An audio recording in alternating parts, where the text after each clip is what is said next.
بس رمضان کی سب سے بڑی تیاری کیا ہے کہ اپنے دلوں کو صاف کر لو پہلے سے، کہ جس دل میں نفرت ہو، بغض ہو، کسی کے لیے غصہ ہو، کسی کے لیے کیا کیا جذبے ہوں، دل صاف کرنا۔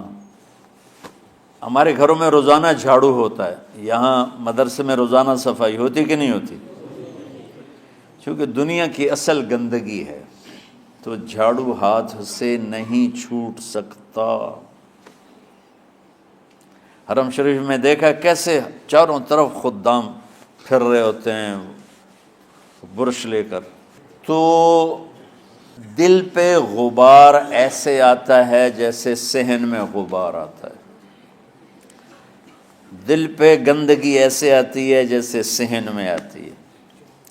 تو ہم نے نظام بنایا ہوا ہے، لوگ مقرر ہیں وہ روزانہ جھاڑو دیتے ہیں۔ تمہارا دل ایک آنگن ہے، ایک صحن ہے، اس میں بغض، نفرت، حسد، پتہ نہیں کیا کیا گندگیاں آئیں گی اور آتی رہیں گی۔ بچوں ایک کام کرو، جھاڑو پکڑ لو، صاف کرو۔ یا اللہ معاملہ تجھ سے کرنا ہے، لوگوں سے نہیں۔ کسی نے برا کہا، کسی نے غیبت کی، کسی نے گالی دی، کسی نے دھکا دیا، کسی نے حق مارا، کسی نے کچھ کیا، یا اللہ تیرے سپرد میں نے اپنے دل کو سب سے صاف کیا، میں نے اپنے دل کو سب سے صاف کیا۔ یہ اتنی بڑی عبادت ہے کہ بڑے بڑے نفلوں والے، تہجد والے، حج عمرے روزے والے تمہیں نہیں پکڑ سکیں گے، کیونکہ اس کا کرنے والا دنیا میں کوئی نہیں۔ نفل پڑھنے والے تو بے شمار ہیں، عمرے کرنے والے بے شمار ہیں، علماء بے شمار ہیں، حاجی بے شمار ہیں، سخاوت کرنے والے بے شمار ہیں، لیکن اس ٹکڑے کو صاف کرنے والا لاکھوں میں ایک بھی نہیں ہے۔ مشکل کام ہے، آپ یہ سیکھ لیں، صاف کرو، صاف کرو، صاف کرو۔ یہ رمضان کی سب سے بڑی تیاری اور علم کو حاصل کرنے کی سب سے بڑی چابی ہے کہ اپنے دل کو کھلا کر لو۔ کوئی چیز خالی ہوگی تو کچھ آئے گا۔ جس دل میں بغض بھرا ہو، نفرت بھری ہو، حسد بھرا ہو، کینہ بھرا ہو، اس میں خاک آئے گا، اس میں تو علم کی ایک کرن بھی نہیں آئے گی۔ اس زبان سے چاہے جتنے مرضی موتی بکھیرے، دل اس کا اندھا ہوگا۔ لا تعمل ابصار ولکن تعمل قلوب التي في الصدور۔ یہ آنکھوں سے اندھے نہیں، دل سے اندھے ہیں۔ تو بچوں اپنے دل کو صاف کرنا سیکھو۔ وہ کتنی مشہور حدیث ہے، آپ نے کہا اس دروازے سے ایک جنتی آ رہا ہے، تو ایک انصاری صحابی داخل ہوئے، جوتا ہاتھ میں، داڑھی میں وضو کا پانی۔ اگلے دن اس دروازے سے ایک جنتی آ رہا ہے، تو ایک صحابی آئے، ہاتھ میں جوتا، داڑھی میں وضو کا پانی، وہی صحابی۔ اگلے دن اس دروازے سے ایک جنتی آ رہا ہے، تو وہی صحابی 3 دن جنت کی بشارت لی انہوں نے۔ اس صحابہ کی جماعت میں ایک شخص ہیں جن کا نام ہے عبداللہ بن عمر بن عاص۔ ان سے بڑا عبادت گزار صحابہ میں کوئی نہیں تھا، نہ سابقین میں نہ متاخرین میں، نہ پہلوں میں نہ بعد والوں میں۔ ان کی عبادت کیا تھی؟ ساری رات جاگنا، سارے دن کا روزہ، اور ایک ختم قرآن صبح سے شام تک۔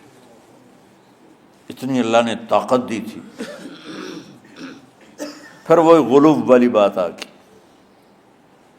ایکسٹریم ہونے والی بات آ گئی۔ ان کی شادی والی رات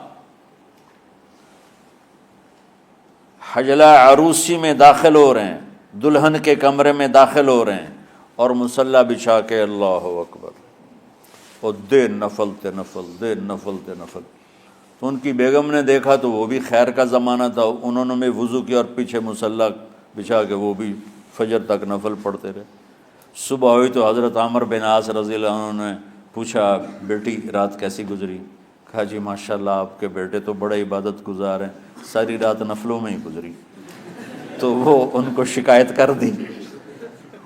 حضرت عمر بن عاص کو اتنا غصہ چڑھا، وہ بیٹے کو تو کچھ نہیں کہا، کتنی حکمت کی بات ہے، سیدھے گئے اللہ کے نبی کے پاس، یا رسول اللہ یہ عبداللہ دیکھیں کیسا نادان ہے، اس کی شادی کی ساری رات نفل پڑھتا رہا۔ تو آپ کہتے ہیں ماشاء اللہ کتنی بڑی بات ہے، نفلوں میں گزر گئی، رات بھی نفلوں میں گزر گئی۔ تو آپ نے حضرت عبداللہ بن عمر کو بلا کے ڈانٹا کہ تو نے مہینے میں 3 دن روزے رکھنے ہیں، بس اس سے زیادہ نہیں رکھنے، اور ہفتے میں 1 قرآن ختم کرنا ہے۔ کہا یا رسول اللہ میرے اندر طاقت زیادہ ہے۔ پھر اچھا 15 دن روزے رکھنے، کہ نہیں میرے اندر طاقت زیادہ ہے۔ آپ اس کو تھوڑا تھوڑا کر کے گھٹاتے رہے، اور وہ ہر دفعہ نہیں یا رسول اللہ میرے اندر طاقت زیادہ ہے۔ تو آخر میں آپ نے کہا اچھا چلو صوم داؤدی پہ آ جاؤ، 1 دن روزہ رکھو، 1 دن افطار کرو، اور 3 دن سے پہلے قرآن ختم نہیں کرنا۔ تو آپ نے اس کو پیچھے کیا۔ یہ بیٹھے تھے اس محفل میں، ان کے دل میں آیا کیا یہ بزرگ مجھ سے زیادہ عبادت کرتا؟ رات میں ساری جاگتا ہوں، دن روزہ رکھتا ہوں، 1 ختم کرتا ہوں، تو جنت کی بشارت تو مجھے ملنی چاہیے تھی، ان کو کیسے مل رہی؟ یہ کسی کتاب میں نہیں لکھا کہ یہ ان کا جذبہ تھا، لیکن جو کہ میں ان کی سیرت کو جانتا ہوں تو مجھے خیال آتا ہے کہ ان کی نفسیات میں یہ بات آئی ہوگی، چونکہ صرف انہی کو خیال آیا کہ میں جا کے دیکھتا ہوں کہ یہ بزرگ کیا کرتے ہیں۔ تو ان کے پاس پہنچ گئے، چاچا، ذرا وہ ادھیڑ عمر تھے، چاچا وہ میرے ابا تھوڑے ناراض ہیں، تو کچھ دن آپ کے پاس گزارنا کا، بیٹا بسم اللہ آ جاؤ۔ اب رات ہوتے ہی عشاء کی نماز پڑھ کے انہوں نے جلدی سے چادر اوپر لی اور یوں سراغ کر کے ان چاچے کو دیکھنے لگے ایسے کر کہ اب یہ کیا ساری رات سجدہ کرے گا، اور ساری رات روتے روتے روتے روتے مصلی گیلا ہو جائے گا، یا ساری رات رکوع کرے گا، ساری رات قیام کرے گا، ساری رات قرآن پڑھے گا، اس تصور سے یوں دیکھ رہے۔ اور وہ بزرگ صحابی تشریف لائے، سرانے پہ سر رکھا، اللہم بسمک اموت و احیا، ہو گئے۔ اب یہ دیکھ رہے ہیں ابھی اٹھیں گے، ابھی اٹھیں گے، ابھی اٹھیں گے، اٹھے نا، فجر کی اذان پہ اٹھے۔ اب یہ تو حیران پریشان ہو گئے کہ یہ کیا ہو؟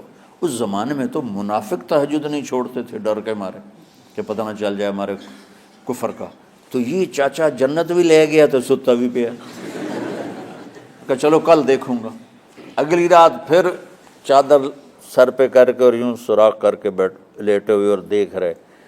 چاچا پھر تشریف لائے اور سرانے پہ سر رکھا، اللہم بسمک اموت و احیا، ہو گئے۔ فجر کی اذان پہ اٹھے، یہ اور پریشان ہو گئے کہ میرا نبی کا فرمان تو سچا ہے، اس میں تو شک بھی کفر ہے، لیکن عمل کیا ہے جس پر اس کو جنت کی بشارت ملی؟ 2 رکعت نفل بھی نہیں۔ اور آج کے دور میں تم میں سے ماشاءاللہ اکثر بچے تہجد پڑھتے ہیں کہ 1 رات اور دیکھوں گا، تیسری رات اللہم بسمک اموت و احیا، ہو گئی ساری رات۔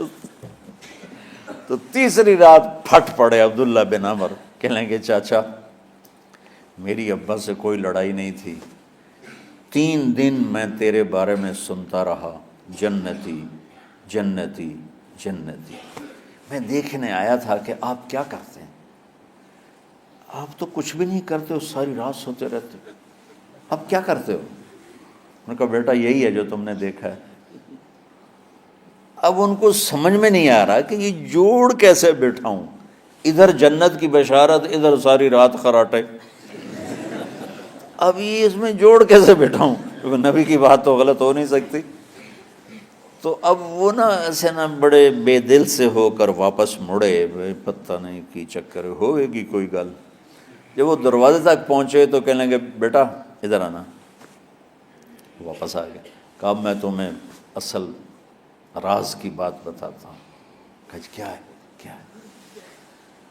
تو یہاں ہاتھ رکھا، کہا یہ جو دل ہے نا اس میں کسی انسان کی نفرت نہیں۔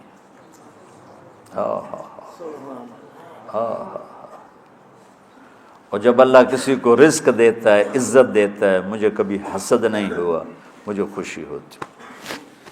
تو عبداللہ بن عمر نے کہنا تھا ہاں یہ بات ہے، نہیں، انہوں نے کہا ہاذا ہوا، اچھل کے کہنے لگے ہاذا ہوا، ہاں ہاں ہاں ہاں یہی ہے یہی ہے یہی ہے۔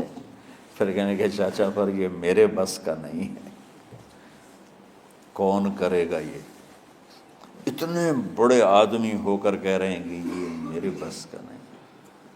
تو بچوں، دنیا میں جنتی بننا ہے اور علم اللہ سے لینا ہے تو اسے صاف کر دو، سب کی نفرت سے۔ سب، اس نے مجھے یہ کیوں کہا، اس نے مجھے یوں کیوں دیکھا، اس نے میرے بارے میں یوں کیوں کہا، اس نے میرے بارے میں یہ کیوں لکھا۔ جس کی تعریف ہوتی میری کتنی برائی ہوتی، صرف تعریف تو نہیں ہوتی، بھرا پڑا سوشل میڈیا مجھے گالیاں دیں۔